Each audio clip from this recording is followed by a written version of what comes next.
Alors, quelque chose qui nous parle aussi, bien sûr, et vous, singulièrement, c'est Molière. On change de registre.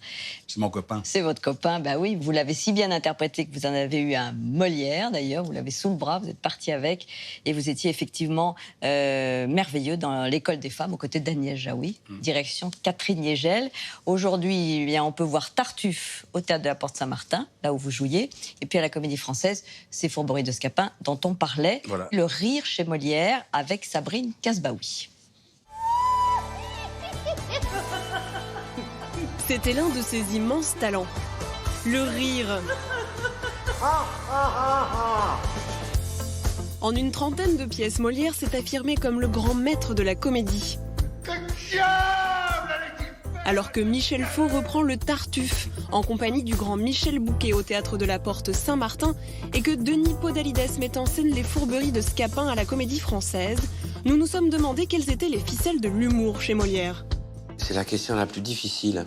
Ça, c'est très difficile de répondre à la question. Molière, il a été influencé par la farce, par le théâtre de Tréteau. N'accepterez-vous pas ce que je vous propose? La volonté du ciel soit faite en toutes choses. Et donc, il reprend des schémas de comédie italienne, de pièces, de farce du Moyen-Âge, de ses propres pièces aussi, qu'il recycle.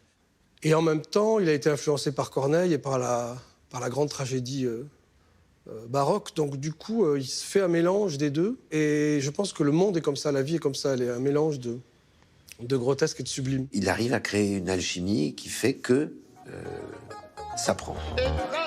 Une alchimie qui tient à sa critique par l'humour de la société et de la condition humaine.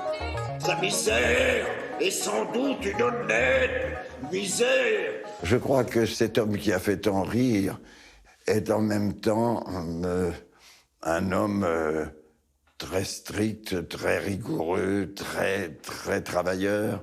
Il a tellement voulu dire ce qu'il pensait de la société, de l'humanité, essayer de voir très exactement ce qui se passe dans les secrets les plus intimes des personnes qu'il met en rapport dans son théâtre. Je ne saurais souffrir qu'on ne cherche ma fille. Molière, c'est aussi des personnages qui fonctionnent par contraste, comme Chrysale et sa femme dans Les Femmes savantes, pour lesquelles vous avez reçu Monsieur Bacri, eh bien, un Molière. Enfin, pour son époux, j'ai fait le choix de Clitandre. Et moi, pour son époux, voici qui je veux prendre. Mon choix sera suivi, c'est un point résolu. Ouais. Vous le prenez là d'un ton bien absolu. Mais le rire chez Molière tient aussi au talent des acteurs. Molière nous raconte que l'être humain est souvent ridicule et je pense que c'est vrai. Chaque personnage dans la pièce, chaque rôle à un moment donné est ridicule. Le grand acteur, c'est celui qui n'a pas peur d'être ridicule sur une scène.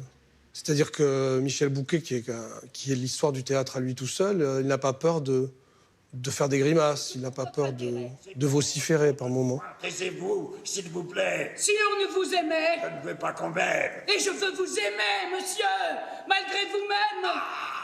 Le rire vient aussi de la séduction. Quand vous êtes avec quelqu'un qui vous séduit, vous riez. C'est pas forcément qu'il fait des blagues tout le temps, mais c'est que sa séduction provoque une certaine qualité de rire. Et alors ça, c'est aussi, ça fait partie du charme de ces grandes pièces. Et ça aussi, c'est très difficile à obtenir parce que ça dépend des acteurs que vous avez, des acteurs que vous mettez en relation et comment vous les avez fait travailler.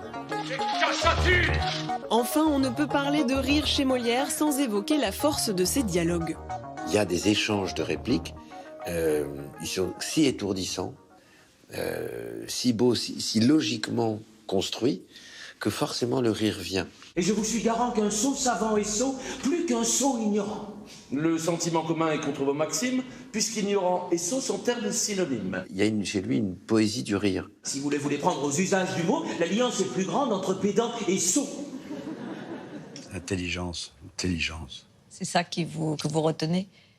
Chez Molière, bien sûr, l'intelligence, la pertinence, sa vue hyper acérée, toute sa critique sur la religion, toute son intégrité dans Alceste, un personnage qui noircit volontairement, mais qui est lui.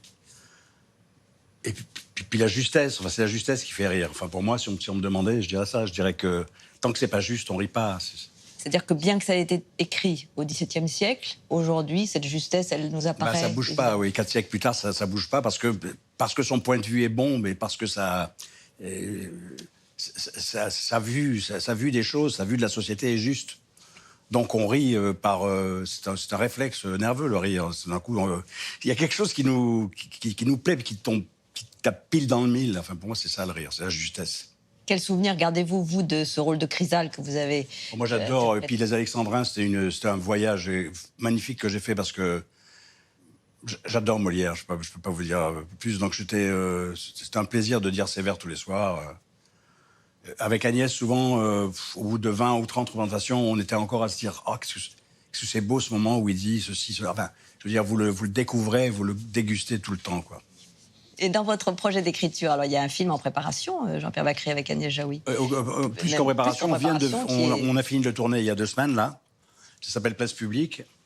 Et voilà, elle est au montage. Voilà. On n'en saura pas plus. Non, mais... En tout cas, en attendant, on peut voir le sens de la fête